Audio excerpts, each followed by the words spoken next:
Storm Blake had been a proper husband for 7 years and not went off to George's gold mines.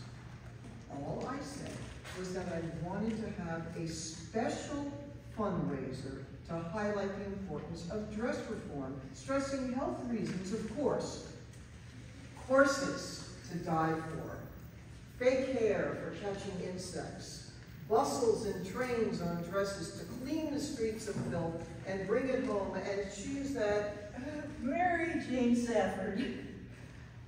I understand the importance of my other reform movements. And there are more, you know that. Women's suffrage, racial and gender equality, temperance, prison reform, and moral education for Magdalens. Magdalens? Fallen women. Like those I saw dripping with jewels in Baden-Baden, Germany, and dead before 40. And what of the hair of that? All right. However, I still think having a dress reform presentation would be beneficial to the town. Lucy Vannevar, our local gossip columnist and our friend, wrote on November 24th, 1886, "This too is a charming place to wear out one's old clothes. During the season, it is true there are costumes seen here that would do credit to Paris, London, or New York. Uninitiated, dress for comfort." I think we may have to address the latter. I'm not so sure dress reform would be well received by the gentlemen of the town.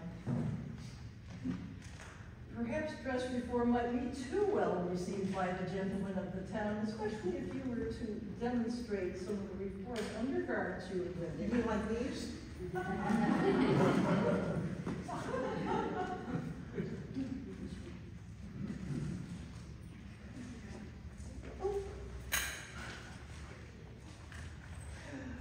How rude of us to have been so engrossed in our conversation as to have ignored you. Good afternoon, everyone. We want to thank our hostess, Mrs. Viola Beekman, for allowing us to use her beautiful parlor here to welcome all newcomers to Tarpon Springs. Is that new carpet, Viola? It's lovely. Dr. Safford and I represent the Social Workers Greeting Committee. We have a set agenda that we try following so all newcomers learn the same information about Tarpon Springs at each meeting. For this, we bring a written agenda with us. Good day, good people. We apologize if you thought we were being disagreeable in discussing fundraising methods for our Universalist Church of the Good Shepherd's Women's Group, the Social Workers. Fidelia is our group's president, and her fundraising ideas differ from mine. She's far more religious and involved with the church. But I do participate with the group since we're both among church founders. Fidelia wants entertainment, but I would like to give educational lectures on reform topics.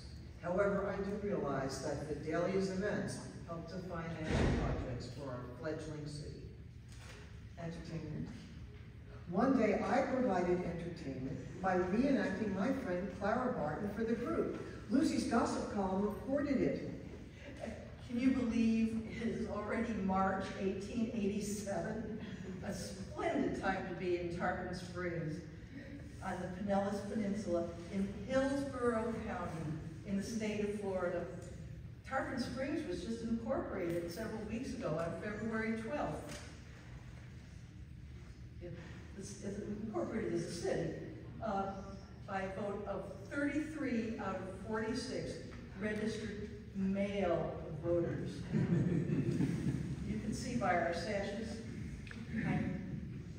women still do not have the right to vote, but I'm happy to announce some progress. Fidelia was elected to the school committee in her hometown of London, New York, where she served several terms.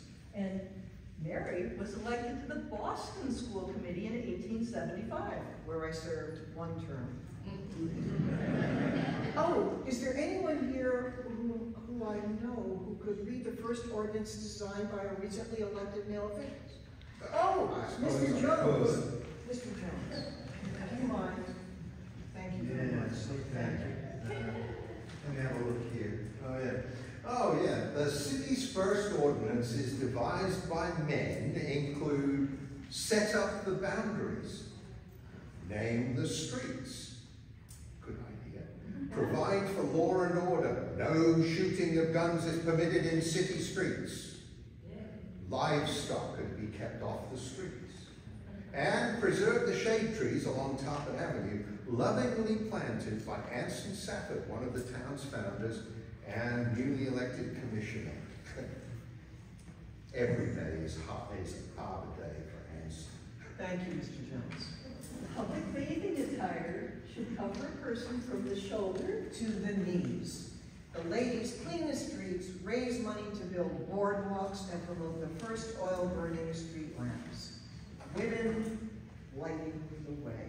Oh, Mary, that sounds like another of your plays on words. Men and women are equal pioneers in our new city, even though women still do not have the right to vote. Oh, Fidelia, didn't know you had one. That's wonderful. I know, every so often I can take off my sash without knocking off my Very hat. good. Does it? Well, while the men sell and develop the land, the ladies of the town's various societies hold events to raise money to build the schools and churches. Amateur theatricals, suppers, dances, festivals, and concerts have proved financially successful as well as highly entertaining. The ladies of the school committee held a dance and even an ice cream festival. A larger school opened just 2 months ago. The social workers of the Church of the Good Shepherd gave a sociable held at the Safford Boathouse for the benefit of being sociable. No, really, we were raising money to help pay off the church mortgage. You already know that my friend Mary would prefer to have more educational lectures rather than games. Games. We must not forget that our town also has a baseball club and a lawn tennis club. The lawn tennis club practices on the grounds of the Tarpon Springs Hotel that Fidelia and I currently manage. I know we have a lot of work to do, but I'm so proud of our community's progress. I would never have dreamed of being involved in developing a new town. I grew up in London, New York, and I practiced medicine only there. In fact, I was London's first medical examiner. Aside from my time in Boston, I've never lived anywhere else until now. Of course, Mary has had far more worldly experience with exposure to many different lifestyles. How many times did you live in Europe, Mary? Twice. The first time was during the Civil War, following my nursing experiences through 3 battles. After the Battle of Shiloh in 1862, I became ill with a serious back injury and then nervous prostration, given the sights that I saw and that I couldn't help. My 4-foot, 4-inch body could only take so much stress. My wealthy brother Alfred, who shared office space with Ulysses S. Grant near our home in Cairo, Illinois, forbade my continuing such work. Fearing for my health, he paid for my taking the grand tour of Europe with family and friends for 2 years, and then alone for an additional 2 years. Quite unheard of for an unmarried woman. My touring included every European country except Portugal, as well as the Middle East and Egypt. I visited Germany, Russia, and Scandinavia alone. I spent my last 6 months in Florence, Italy, where Anson and I reunited after 16 years apart. The year was 1866. Letters of introduction from well-known people at home made my travels easier. I'm embarrassed to say so did my reputation as the Angel of Cairo after my minimal Civil War service. I was impressed with the German intellectuals who introduced me to the concept of health colonies. And a German professor's wife furthered my ideas on dress reform by renovating and using her 14-year-old wedding dress. I know that on your return to America, you attended medical school in New York City, but please tell our newcomers here why you returned to Europe.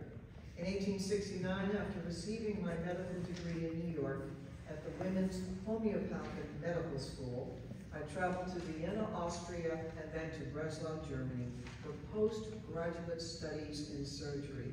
It was much easier for me to study in Europe than it was in the United States. During my 2 years of European study, I discovered that female medical students were treated courteously, unlike the female medical students at Bellevue Hospital in New York, who were the target of spitballs thrown by the male medical students.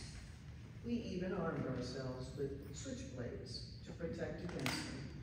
How foolish of them to bring spitballs to a knife fight. In Vienna, my studies included anatomy. Anatomy? Yes! Thank you, Dr. Fidelia Whitcombe. And surgery. And I could see all the autopsies I wanted for $10 a year. The next year I went to Germany to further study surgery and women's diseases. I lived with a German gynecologist, Dr. Freund. I'm always so tempted to say Dr. Freud, who was not a German gynecologist, and his family. Dr. Freud trusted me and he enlisted my help to perform several important operations, and I made one variotomy, which is quite difficult. That is the removal of a woman's diseased ovary, and I was the first woman doctor anywhere to perform that surgery successfully. I wrote an article about it. Since Dr. Freund knew the Gynecological Society, composed of Boston men, would ignore my accomplishment, he listed me as the translator and himself as author. However, the members of that society guessed the paper might have been written by a woman and ignored it. How sad, but how typical for that all-male gynecologist group. However, you were able to practice surgery in Boston. Yes, a little help from some of the women who were providing money for that hospital. They said that if they didn't fund me, there would be no more money to build the hospital. After I became one of the founders, as well as a full professor of women's diseases and hematology at Boston University School of Medicine, I performed surgery. Well, did those same men ever apologize for their bad behavior? Apologize? Some of those same men consulted with me about surgery on their patients. Hi there, my dear friend. I have a question for you. You seem to know my life as well as I know my own. I hope you are not planning to write a book about me, are you? Of course not. Only you can decide which of your private experiences you deem proper for publication. I know what a fine teacher and remarkable surgeon you are. You were my preceptor as I studied medicine. I was graduated from Boston University School of Medicine as a homeopathic physician at the ripe old age of 42. I'm sorry you're unable to operate here in Tarpon Springs, but we have no hospital. However, the climate is so conducive to good health. Concerning our new and much-loved home of Tarpon Springs, we could approach medicine from another angle. In Germany, I had the opportunity to study several types of health colonies. Since we snowbird in Tarpon Springs and find the climate seemingly healthy, it is the perfect place to establish a new health colony for invalids from across the country. You and I have certainly suffered bouts of illness for years. Just 4 years ago, I wrote to the New England Medical Gazette. We seem at last to have struck the real fountain of youth. I don't see how graveyards are ever started here, in localities especially where doctors are unknown until at last we arrived in Tarpon Springs. So far, we've only managed to operate the Tarpon Springs Hotel for 2 years as a sort of health resort.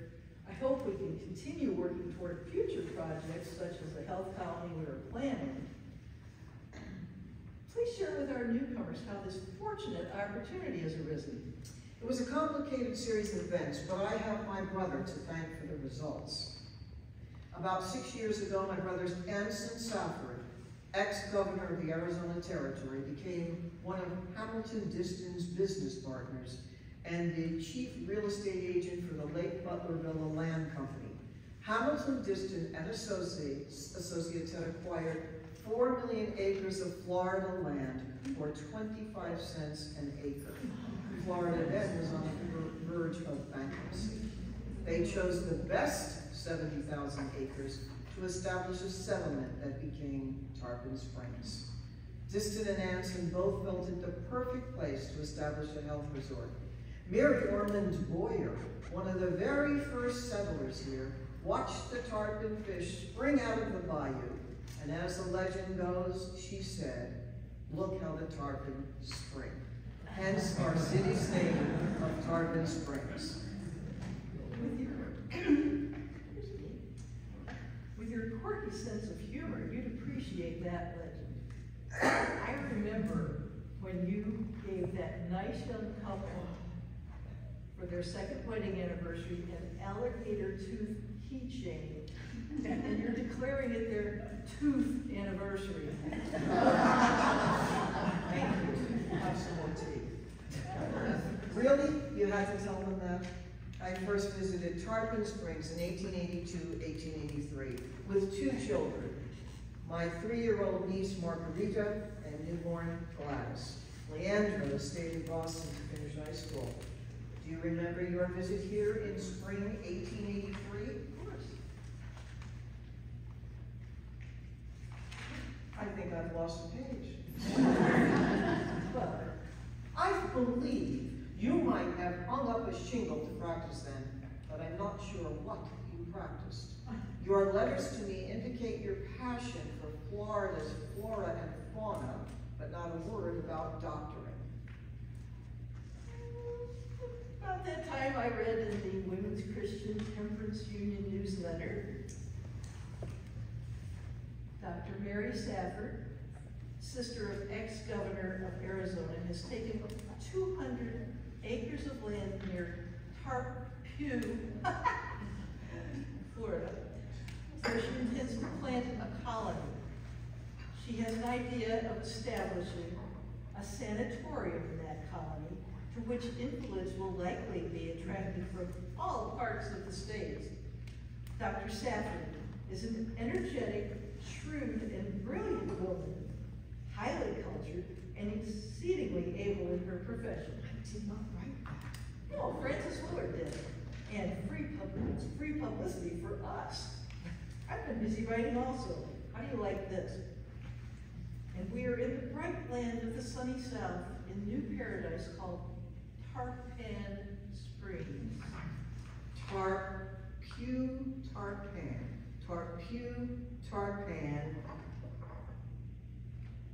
Tarpon.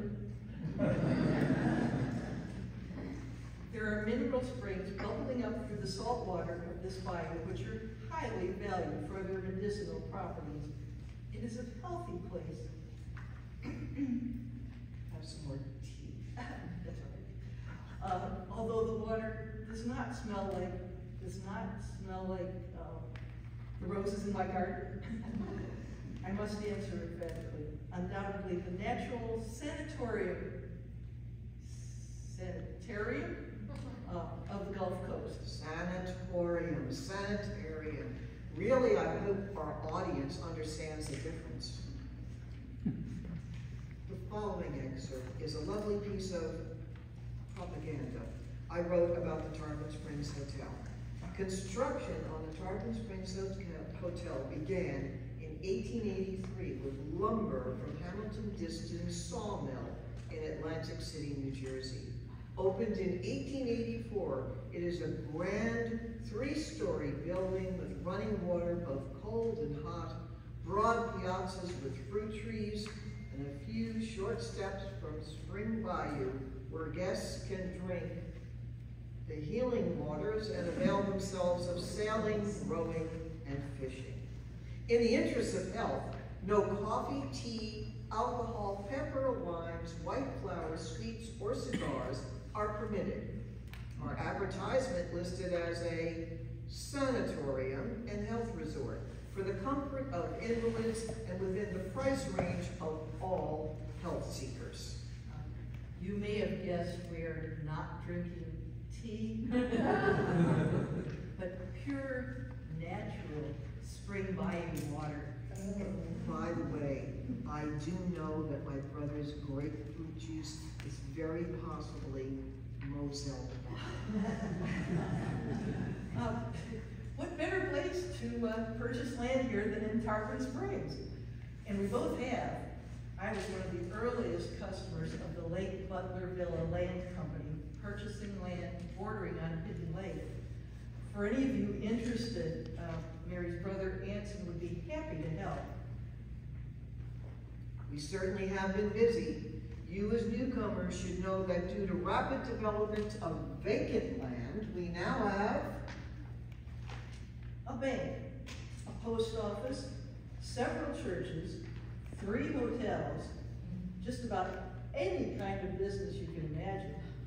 Mr. Vincent's department store is especially popular, and he's even started a cigar factory. We also have a jeweler, a fruit store, hardware store, a drugstore, and a grocery. Mrs. Mears' quite notable activities include being a hotelier, a florist, and a baker. Of course, the town has 2 doctors, plus we take care of the townspeople as well as those in neighboring towns. Mary took a boat to Clearwater Harbor just the other day to care for someone. We do not care if our patients are rich or poor, local people or visitors. Dead or alive. I'm shocked. What will that do to our practice? I'll start again. Most are alive. Thank goodness. We do not care if our patients are rich or poor, local people or visitors, or what color or creed they are. We provide the medical care as best we can for anyone in need, day or night. Oh, I forgot to mention Mr. Truax. He runs our newspaper, the Tarpon. It's most interesting that Mr. Truax from Bradford, Pennsylvania, ran Bradford's bookstore, and that my brother-in-law, Samuel Whitcombe, sold it to him. I may be indirectly responsible for all of these people from Bradford, Pennsylvania, who have moved here to Tarpon. Many of them are Universalists like me. I also forgot to mention that my son, Merrick Whitcombe, the recent Harvard graduate, was elected the first town clerk of Tarpon Springs. I know your friends and family have, and as well as Anson and Hamilton, distance friends have purchased land here as well. Of course, all you have to look around our beautiful Craig Park, which is becoming bigger and bigger every day, and notice all those houses along what I'm sure one day will be called the Golden Crescent. We have so much to look forward to, including hopefully all of you. Later this year, a lighthouse will be built by order of President Grover Cleveland, and the Orange Belt Railroad ought to be finished at least as far as Tarpon, and probably farther south. I enjoy living here so much that if I were to die in Tarpon Springs, I would want to be buried here in Tarpon Springs. I agree, but I want to be cremated. You newcomers should know that our hostess, Mrs. Beekman, donated the land for our peaceful Cicadia Cemetery. We thank you, Viola. Before Fida and I return to our discussion, we may have to, hopefully, I have to read our presentation. We'll worry about that later. Before Fida and I return to our discussion about fundraising, we are happy to answer any questions you might have. Mr. Jones, do you have anything to say right now? When you're allowed to say it? Thank you, ladies and gentlemen. Dr. Fidelia Whitcombe is Dr. Elizabeth Coachman, or Dr. Elizabeth Coachman is Dr. Fidelia Whitcombe, and D. O'Brien is Dr. Mary Jane Safford. Thank you so much.